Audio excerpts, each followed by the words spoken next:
मेरी शादी वाले दिन मेरा 14 साल का देवर बहुत खुश था। मैंने हमेशा उसे अपना छोटा भाई समझा था और वो भी मुझे भाभी माँ कहकर पुकारता था। मेरे पति की मृत्यु के कुछ दिन बाद मुझे अकेले सोने में डर लगता था, इसलिए मैं अपने देवर को अपने साथ बिस्तर पर सुलाने लगी।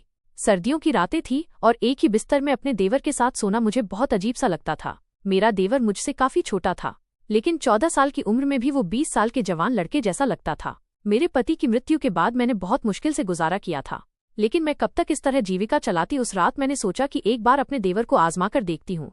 आधी रात को मैंने उसे हिलाकर देखा।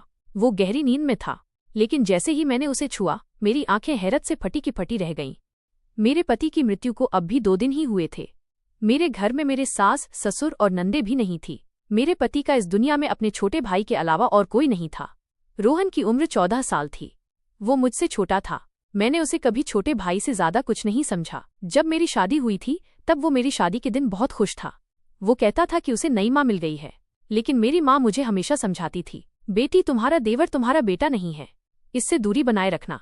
थोड़े समय बाद वो बड़ा हो जाएगा, फिर तुम्हें उससे पर्दा करना होगा, इसलिए अभी से उसे आदत डालो कि वो तुम्हारे कमरे में बिना अनुमति न आए। मैंने कई बार देखा है कि तुम्हारा देवर बिना वजह तुम्हारे कमरे में आता जाता है।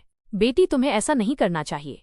तुम एक शादीशुदा लड़की हो, तुम्हें अपने पति और घर वालों की भी परवाह करनी चाहिए। मैं अपनी माँ की बात सुनती तो मुझे लगता कि वो रोहन के बारे में गलत सोचती हैं, इसलिए मैं उनकी बातों पर नाराज हो जाती थी। लेकिन जब मैं बेसहारा हो गई, मेरे पति इस दुनिया से चले गए, तो मेरी आंखों से आंसू बह रहे थे। मैं सोच भी नहीं सकती थी कि वो मुझे अपने 14 साल के भाई के साथ छोड़कर चले जाएंगे। मेरी जिंदगी मुश्किल में पड़ गई थी। रो रो कर मेरा बुरा हाल था। रात के 12 बजे गए थे। मेरा देवर रोहन अभी तक घर नहीं आया था। शायद वो अपने भाई के रिश्तेदारों के साथ व्यस्त था। मेरा दिल इस बात से संतुष्ट था कि अगर वो घर नहीं आता तो ये अच्छी बात है, क्योंकि अगर वो घर आ जाता तो मुझे असहज महसूस होता। मुझे बार बार अपनी माँ की बातें याद आ रही थी। तभी इस बड़े घर के दरवाजे पर दस्तक हुई। मेरा दिल उछलकर गले में आ गया। मैंने सोचा पता नहीं कौन होगा, लेकिन बाहर से रोहन की आवाज आई, भाभी दरवाजा खोलो। मैं हूँ। मैंने डरते डरते दरवाजा खोला। आज ये घर मुझे जंगल जैसा लग रहा था। रोहन मुझे एक छोटा सा भेड़िया लग रहा था। पता नहीं क्यों मैं उसके बारे में इतना बुरा सोचने लगी थी। भाभी आपने खाना खाया? उसने मासूमियत से पूछा। उसकी नजरें झुकी हुई थी और उसके हाथ में एक थैली थी। थैली में चावल थे जो होटल से लाए हुए लग रहे थे। उसने एक प्लेट में चावल डाले और मेरे सामने रख दिए। भाभी मुझे खाना बनाना नहीं आता, मैं आपके लिए बाहर से खाना लाया हूँ, आप खा लीजिए वरना आप भूखी मर जाएंगे। मैं अपने भाई के बाद अपनी माँ को नहीं खोना चाहता। रोहन की आंखों में भी आंसू थे। वो मुझे माँ कह रहा था, लेकिन मेरी माँ की बातें मेरे दिमाग से नहीं निकल रही थी। भाभी आपको चिंता करने की जरूरत नहीं है, मैं आपका सहारा बनूंगा, आप इस घर से कभी मत जाना। वो बहुत भावुक बातें कर रहा था, लेकिन मेरे मन में कई आशंकाएं घूम रही थीं। फिर उसने एक अजीब बात कही, भाभी आप इस कमरे में सो जाइए, दूसरा कमरा तो छत के पास है। मुझे लगता है कि आपको छत वाले कमरे में नहीं रहना चाहिए। अब तो सबको पता है कि हमारे घर में भाई की मृत्यु हो गई है, कोई भी बुरी नीयत से हमारे घर आ सकता है। मैं हैरान थी कि रोहन इतनी छोटी उम्र में ऐसी बातें क्यों कर रहा है। क्या किसी ने उसे कुछ कहा था? लेकिन उसकी बातें मुझे ठीक लगी। मैं उसके कमरे में चली गई। रोहन का कमरा दूसरी तरफ था, जबकि मैं और मेरे पति छत के पास वाले कमरे में रहते थे। मुझे बहुत अजीब लग रहा था। आज पहली बार मैं अपने कमरे के अलावा किसी और के कमरे में आई थी, लेकिन जो कुछ मैंने रोहन के कमरे में देखा उसने मेरी आंखें फटी की फटी रहने पर मजबूर कर दी। कमरे का दरवाजा बंद करते ही मेरी नजर एक ऐसी चीज पर पड़ी जिसने मेरे होश उड़ा दिए। वैसे तो वो 14 साल का बच्चा ही लगता था, लेकिन मेरी माँ की बात सही थी। रोहन जो कुछ कह रहा था वो एक बड़ा और समझदार आदमी ही कह सकता था। उसके कमरे में मेरा जेवर देखकर मेरा दिल खटक उठा था। मैंने उसे तालों में छुपा कर रखा था, लेकिन ये सब रोहन के हाथ कैसे लग गया, ये बहुत अजीब बात थी। मैंने सोचा कि सुबह होते ही मैं उससे इस बारे में सवाल करूंगी, लेकिन उस वक्त मुझे बहुत नींद आ रही थी। मैंने दरवाजे को अंदर से अच्छी तरह बंद कर लिया और सोने की तैयारी करने लगी। पता नहीं क्यों मुझे बहुत नींद आ रही थी। हालांकि पिछले 2 दिनों से मुझे नींद नहीं आई थी, लेकिन आज मुझे लग रहा था कि जैसे रोहन के लाए चावल खाने से मेरी आंखों पर नींद छा रही थी। मैंने सोचा कहीं चावल में कुछ तो नहीं मिला, लेकिन मुझे सोचने का मौका ही नहीं मिला। जब मेरी आंख खुली तो सुबह के 10 बजे थे। मैं हैरान थी कि मुझे आज इतनी नींद कैसे आ गई। पिछले 2 दिनों से मुझे बिल्कुल नींद नहीं आई थी, लेकिन आज चावल खाने के बाद मेरी आंखें ऐसी बंद हुई जैसे किसी को शराब पिला दी हो। मैं हैरान थी, ऐसा तो नहीं होना चाहिए था। मेरे मन में बार बार यही ख्याल आ रहा था कि कहीं रोहन के लाए चावल में कुछ मिलाकर तो नहीं दिया गया। लेकिन रोहन ऐसा क्यों करेगा? मैं आंखें मलते हुए बाहर आई तो देखा कि रोहन किचन में चाय बना रहा था। उसे देखकर मुझे बहुत बुरा लग रहा था। भाभी आप सो गई थी, आपको अच्छी नींद आई ना? उसने मेरी तरफ देखकर कहा।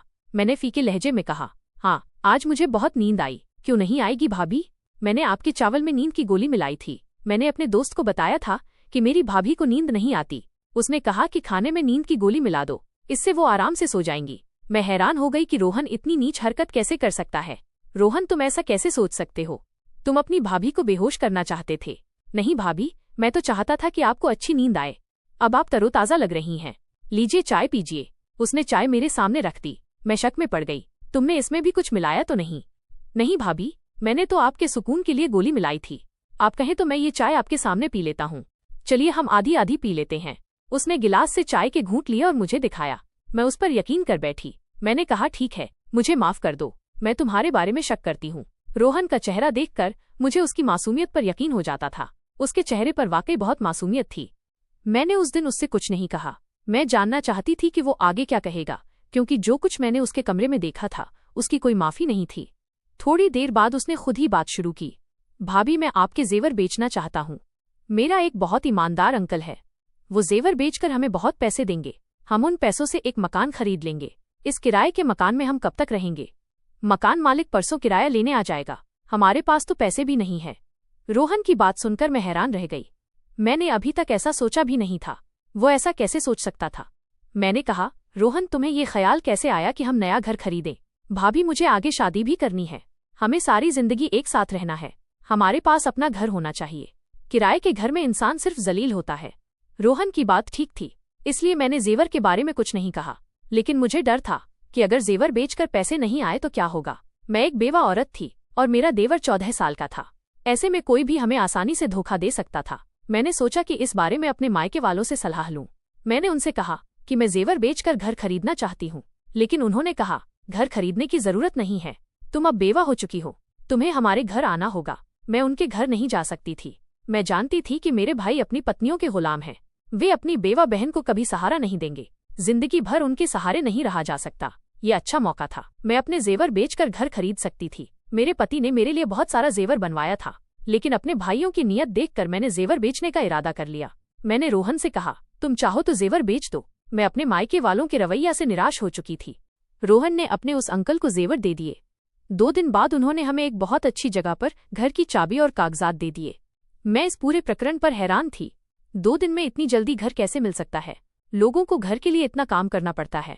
कागजात, इंतकाल और बहुत कुछ। लेकिन जब रोहन ने कागजात मेरे हाथ में दिए तो मैं हैरान रह गई। वो 14 साल का था, लेकिन उसकी सोच बड़ों जैसी थी। फिर उसने एक अजीब बात कही, भाभी, हम घर साफ कर लेंगे, फिर आपसे जरूरी बात करनी है। उसकी आंखों में एक अजीब सी बेचैनी थी, जिसे देखकर मैं समझ नहीं पा रही थी कि वो मुझसे क्या कहना चाहता है। उस वक्त मैं जल्दी में थी। हमने घर में सारा सामान रख दिया था। अब हमें खाने पीने और राशन की चिंता थी। मैंने तो कभी नौकरी भी नहीं की थी। फिर रोहन ये क्यों कह रहा था कि उसे मुझसे जरूरी बात करनी है? मेरे मन में कई सवाल थे, लेकिन मैं चुप रहना चाहती थी। शाम को मैंने सारा सामान अपनी जगह पर रख दिया। वैसे भी हमारा सामान ज्यादा नहीं था। मैंने अच्छा खाना बनाया, बिल्कुल वैसा जैसा मैं अपने पति के लिए बनाया करती थी। मैं रोहन का इंतजार कर रही थी, क्योंकि वो इस घर का हिस्सा था। मैं नहीं चाहती थी कि वो बाहर जाकर गंदा खाना खाए। मैंने उसके लिए बहुत मेहनत से खाना बनाया था, लेकिन उस दिन वो घर नहीं आया। मुझे बहुत अजीब लगा। उसे इस वक्त घर होना चाहिए था। रात के 10 बजे बज गए थे। मेरे पति की मृत्यु से पहले वो शाम 5 बजे तक घर आ जाता था और फिर बाहर नहीं निकलता था। मुझे डर लग रहा था। मैं उसका इंतजार करने लगी। रात के 12 बजे उसने दरवाजे पर दस्तक दी। मैंने गुस्से से दरवाजा खोला और उस पर बरस पड़ी। कहाँ चले गए थे रोहन?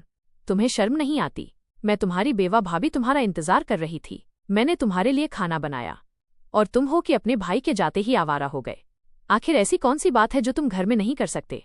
तुम्हें बाहर जाना पड़ता है।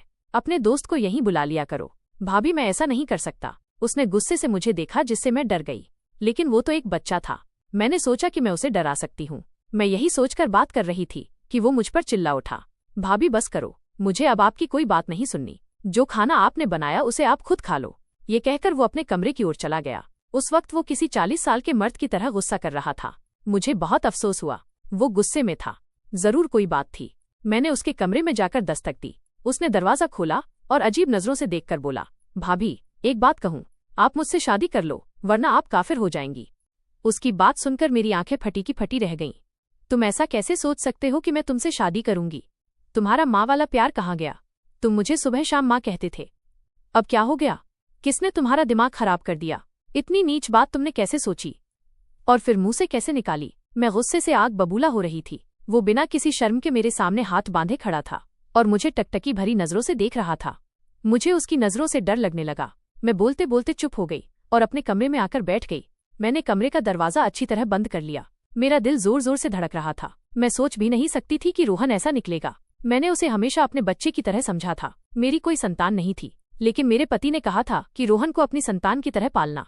रोहन की बातों से मुझे बहुत तकलीफ हुई। मैंने सोच लिया कि आज के बाद मैं उससे कोई बात नहीं करूंगी। ये घर मेरे नाम था, मैं अकेली भी रह सकती थी। अगर रोहन ने फिर ऐसी हरकत की तो मैं उसे घर से निकाल दूंगी। ये घर मेरे पति के पैसों का था और मेरे नाम पर था। रोहन को इसमें रहने का कोई हक का नहीं था। अगर वो अपनी भाभी को इज्जत नहीं दे सकता। मेरी खामोशी अब गुस्से में बदल गई थी। सुबह मैंने रोहन के कमरे का दरवाजा जोर जोर से पीटना शुरू किया। फिर मुझे एहसास हुआ कि उसका कमरा अंदर से बंद नहीं था। मैंने दरवाजा खोला तो कमरा खाली था। रोहन कहाँ गया? मेरा दिल गुस्से से पागल हो रहा था। मैंने बाहर के दरवाजे की ओर देखा तो वो बाहर से बंद था। इसका मतलब रोहन मुझे घर में कैद करके चला गया था। मुझे उससे नफरत होने लगी। इतनी छोटी उम्र में ऐसी हरकतें। मैंने अपने मायके जाने का फैसला कर लिया, लेकिन फिर याद आया कि मैं इद्दत में हूँ। बार बार घर से निकलना ठीक नहीं। मैं बेबस होकर बैठ गई। मेरे पति की मृत्यु को 1 महीना हो चुका था। इस 1 महीने में रोहन कितना बदल गया था। मैं सोच रही थी कि अगर भगवान ने मुझे संतान दी होती तो मैं रोहन के सहारे न होती। मैं अपनी संतान के सहारे जी लेती। लेकिन अब मैं उसे क्या कहूँ? मेरा तो उससे कोई रिश्ता भी नहीं था। जिस शख्स की वजह से रिश्ता था वो इस दुनिया से चला गया। मैंने सोच लिया कि रोहन आएगा तो मैं उससे साफ साफ कहूंगी कि वो इस घर में नहीं रह सकता। शाम को अभी रात शुरू भी नहीं हुई थी कि मेरे घर के दरवाजे पर जोर जोर से दस्तक होने लगी। मैंने सोचा कि शायद रोहन होगा, लेकिन जब मैंने दरवाजा खोला तो सामने 3-4 आदमी खड़े थे। वे गुस्से में लग रहे थे। उनके चेहरों पर दाढ़ियां थी, जैसे वे धर्म के ठेकेदार हो। उन्होंने कहा, बीबी तुम यहाँ अकेले रहती हो? मैंने कहा, हाँ मैं अकेली रहती हूँ। वे बोले, झूठ बोल रही हो, तुम्हारा देवर भी तुम्हारे साथ रहता है। वो अभी घर में ही होगा। ये लोग इस मोहल्ले को गंदा कर रहे हैं, इन्हें यहाँ से बेघर कर देना चाहिए। मैंने कहा, भाई साहब हमने क्या किया? अरे तुमने क्या किया ये तुम हमसे पूछ रही हो? तुम अपने 14 साल के देवर के साथ अकेले रहती हो। तुम्हें पता है कि तुम्हारा पति मर गया है। तुम बेवा हो। अपने माँ बाप के घर जाओ, यहाँ शराफत से रहो। हमारे यहाँ भी बहनें बेटियां रहती हैं।